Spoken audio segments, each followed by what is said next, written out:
მოგესალმოთ, ლევას ხარაბაძე, მიცნობ სერი 4-იანი გამოცდილება გაქვთ ტექნოლოგიების და რაღაც სტაბილურობა აუცილებლად აღჭერბებოდა. რაც შეეხება დღევანდელ ჩემს თემას, ბედნიერება და ესეთი როგორ ბანალური მესამედი ვახსენებ და სამწუხაროდ ეს ბანალური საკრავია, როგორ გავხდეთ უფრო ბედნიერი. როცა რაგი მნიშვნელოვანი კეთებას ვიხსენებ, ყოველთვის მახსენდება საიმონ საინეკი. საიმონ საინეკი ეს არის ცნობილი კოუჩი, ტრენერი, რა ვიცი, ერთის ადამიანი, რომელიც რაღაც გენიალურ აღმოჩენებს აკეთებს და ეს აღმოჩენები არის ძალიან მარტივი. საინეკმა გააკეთა ესეთი რაღაცა, რომ შეგვთავაზა პირიქით ეს ყველაფერი, ამ თუ გინდა წარმატებული და მას მოყავს სამი ცნობილი ადამიანის მაგალითი, უბრალოდ ერთი კომპანიის და ორი ცნობილი ადამიანის მაგალითი, ერთი ძმები რაიდები, როდესაც მიზნად აისახეთ შეეცვალა სოფლიო და იცით რა საკეთებს არინა გაფუძნებელ უბრალოდ მეორე იყო მარტინ ლუთერ კინგი, რომელსაც ასევე მიზნად აისახა შეეცვალა სოფლიო და შეეცვალა კიდეც და მესამე სტივ ჯობსის საუბარი ამ შემთხვევაში კომპანია ეგვიზე, რომელსაც იგივე გააკეთა და სწორედ მათი წარმატებულების განსხვავება ბრუნავდა ამ ფორმულაში. მათთან დაიწყეს იდეით რა, მათთან გაუგზავნებიათ იდეით როგორ და მათთან გაუგზავნებიათ ბოლოს რა, მათ დაიწყეს პირიქით. პირველი დაუსვეს კითხვა თავის რატომ. შემდეგ როგორ გააკეთოს ეს რატომ და ბოლოს რა გააკეთოს ამით. ნუ დაისახეს მიზნად რომ შეეცვალა სოფლიო სამყარო, მე როგორ შეეცვალა ეს და ესე რომ თქვა ამას გასწრაფი და ბოლო კითხვა რაც იყო ეს ხო რა გაიგებინათ ამისთვის და ნუ გააკეთეს გენიალობები ვიცით რაც გააკეთეს ამ ადამიანმა. ნუ მე რა დავწეროთ ამ თემაზე საუბარი, შესაძლოა ნუ ცალკე ტრენინგი შეიძლება ამაზე, მე უბრალოდ მინდა ჩემს ამ ტრენინგს სწორედ ამ კითხვებით უპასუხო და პირველი მინდა გიპასუხო თუ რატომ ბედნიერება. ესე იგი, ექვსწლიანი გამოცდილება მაქვს შერჩევის პერიოდში, 6 წელი არ არის ესე რომ შერჩევას ვაკეთებ და ამ 6 წლის მანძილზე დაახლოებით შევხვდი 10,000-მდე ადამიანს. და 10,000-დან სადღაც 90%-მა არიცის რა. უფრო მეტიც ამ 90%-დან არის მნიშვნელოვანი ნაწილი, რომელსაც ოცნებები და სურვილებიც კი არ გააჩნიათ. დაიჯერეთ?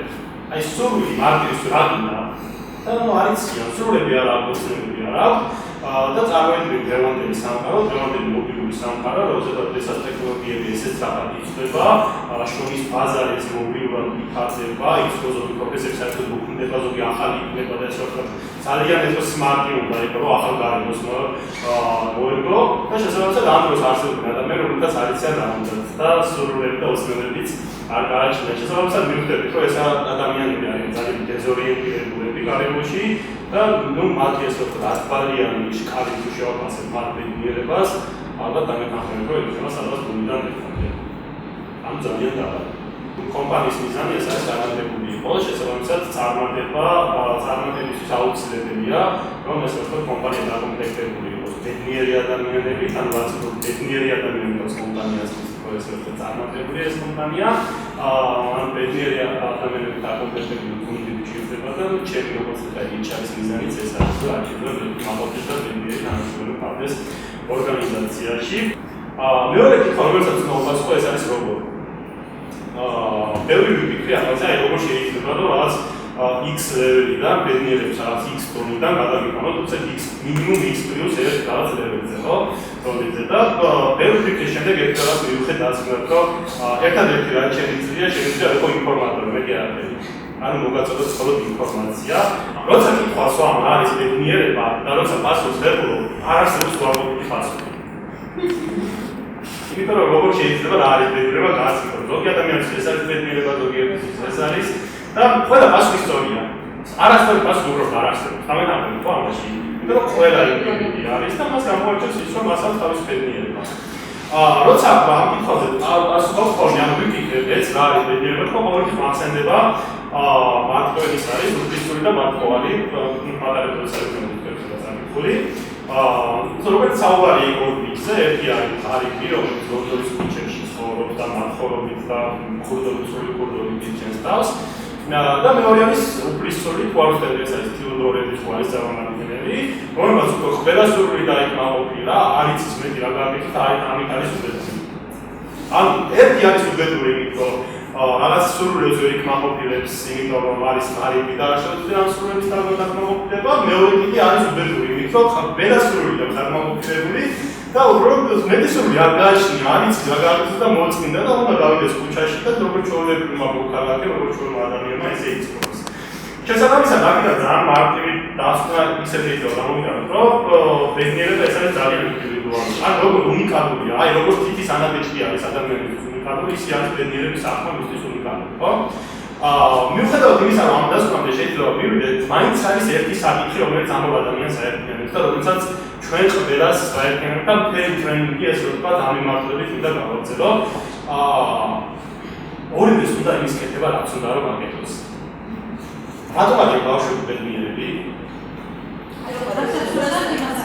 ხო, აი მიუხედავად იმისა, რომ შეზღუდული შესაძლებლობები აქვს, შეიძლება ვერ დადიან, ან კარგად ვერ დადიან, თუ იცებიან, ვერ დაბანაკობენ, ვერ გადმოსცემენ ესე რა თქვა დალაგებლად მათ ახლა კარგად ვერ გაგებინებენ, მაინც არიან ბედნიერები, იმიტომ რომ ამ შეზღუდული შესაძლებლობების ფარგლებშიც კი აკეთებენ იმას, რაც უნდა. და ამიტომ არიან ბედნიერები. როგორც კი იზრდებიან, უკვე მშობლები, მერე ბავშვი, მერე სკოლა, ზოგადად საზოგადოება თანატოლები მოქმედებენ მასზე და ეს პიროვნული მე, აი ჭარჭი მე რაც არის, თანდათან ეს რა ვთქვათ, გადადის უკანა პლანზე და შესაბამისად მის ბედნიერების ინდექსიც თანდათანობით მცირდება. როცა რაღაც ეტაპს მიაღწევს ეს ადამიანი და ნუ დაახლოებით მე ეს ეტაპი დამიგას უბრალოდ 3 წლის უკან. და ნუ არა თქვენი ტოლერანტი ვიყავი და მაშინ დავფიქრე მას და თორა ვიქნე ალბათ აუცილებლად ერთგვარ რეგულირებული ეტაპები აუცილებლად დაგიქება რომელი თქო მნიშვნელოვანია რამინდა მე და მეორე რასისტვის საზოგადოება ეს კუნრობით ეძახome რასისტვის საზოგადოება როგორც ერთ ცნობილი თემია ჩვენ თუ ამისგან გავთავისუფლდებით თუ რასისტვის საზოგადოება მე ჩვენ ვიქნებით ბედნიერები ან რაც უფრო მეტად ესე ვთქვათ წინ წამოვწევ ჩვენს პიროვნებას რაც მინდა მოვაკეთო და არა ინტერესებს რაც არ უბრალოდ არ სამი არ არის რაღაცას ვაკეთებ რაც უფრო წინ წამოვწევ მე ვფიქრობ კიდევ უფრო ვიქნებ ბედნიერი და მართლა დავიწყე სადღაც ეს ამას დავფიქრდი რაღაც სერიოზულად 3 წლის წინ და დავიწყე მე ბავშვობის ოცნებებს და რაც ხონდა ოცნებები ყველაფერს ასრულება და მე ჩემი ცნობილი ქიანი გამოგვა რომელიც ამ დროს ვედამეკა და ეს რომ შენი ხარჯები ყოველთვის უნდა აღჭარბდეს შენ შემოსავლებს ნამდვილად ვერ გამიგარდებით და მთელი ეს რომ ეს რისამიცებია მიიღო ამ პრინციპიდან მგები რომ გამართლები გაიგეს მეც იქ ჩამოიგე და მოდი შემდეგ თემაზე გადავიდეთ აი როგორ ფიქრობთ ბედნიერება თუ იზოლება თქვენი აზრით აი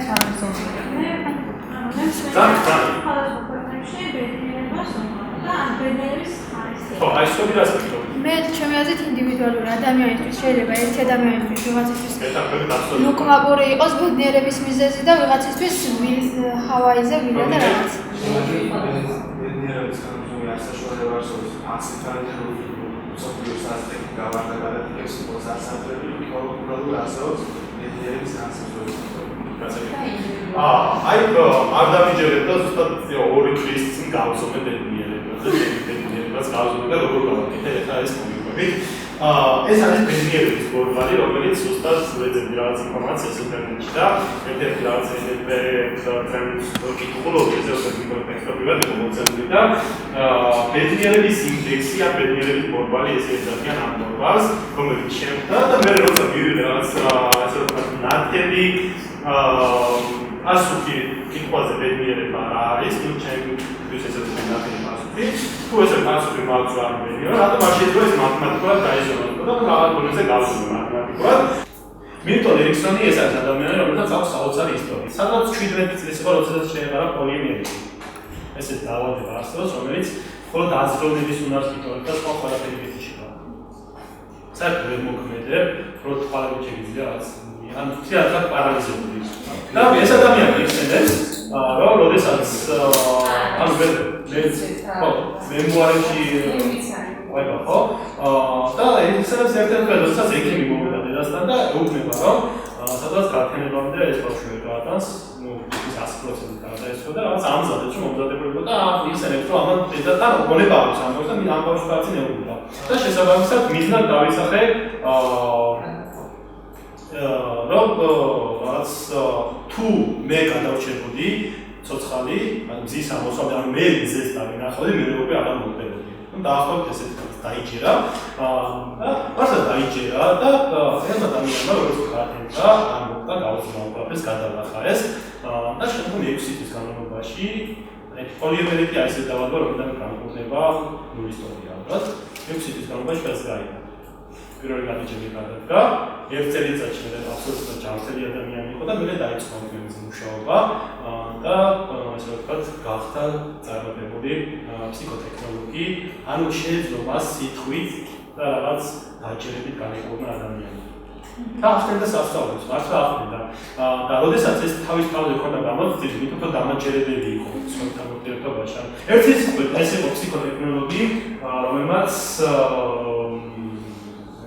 თითქმის საფუძველი დაუდო და აი მე ეს რიჩარდ ბენდერი, ჯო ბენდერი, დევს ცდილობდნენ ამ ადამიანებს როგორ მისულყვნენ, მათი ცდები აეყოთ, დიდი წვალების შემდეგ როგორც მე მოხერხდა მათ შორის კავშირი და მთელი რიჩარდ ბენდერის და ჯო ბენდერის პირველი ესე ვთქვათ ნაშრომები სწორედ ეძღვნება ამ ადამიანის ესე ვთქვათ ფსიქოტექნოლოგიას დაბეჭდილ რაღაც შედეგებს. ხო, და მინდა გადავიდეთ ერთ-ერთ ყველაზე საინტერესო ნაწილზე. ეს არის ადამიანის ტვინის აგებულება. ადამიანის ტვინი. რომელიც ჩვენ ყველას გვაქვს. და ის შედგება 3 ნაწილისაგან. ეს არის ტვინის ღერო, ეს იქნება მეცნიერებთან ჩვენ მცირე ზომის ტვინი, ან ყველაზე პატარა ნაწილი რაც არის, აი ეს ნაწილი და ყველაზე ღრმა რაც არის თავში. შემდეგ ეს არის ლინგური სისტემა, აი ეს ნაწილი. ხო, ლინგური სისტემა და შემდეგი არის დიდი ქერქი, აი ეს ნაწილი მთლიანად. როცა რაიმე გადაწყვეტილებას ვიღებ და თუ ეს გადაწყვეტილება ეს ემოციაზეა დაკნობილი, ყოველთვის ესე ვთქვათ მიდის ამაჟორის ბრძოლა. თუ ემოცია არის ძლიერი, მაშინ მოქმედებს ამ წრის მეშვეობით. თუ დავძლებთ ემოციას და ესე უნდა ვიმოქმედოთ ყოველთვის, თუ ემოციას დავძლებთ და ვიმოქმედოთ ყოველთვის რაღაც ბიზნეს მიღებს. აი, მაგრამ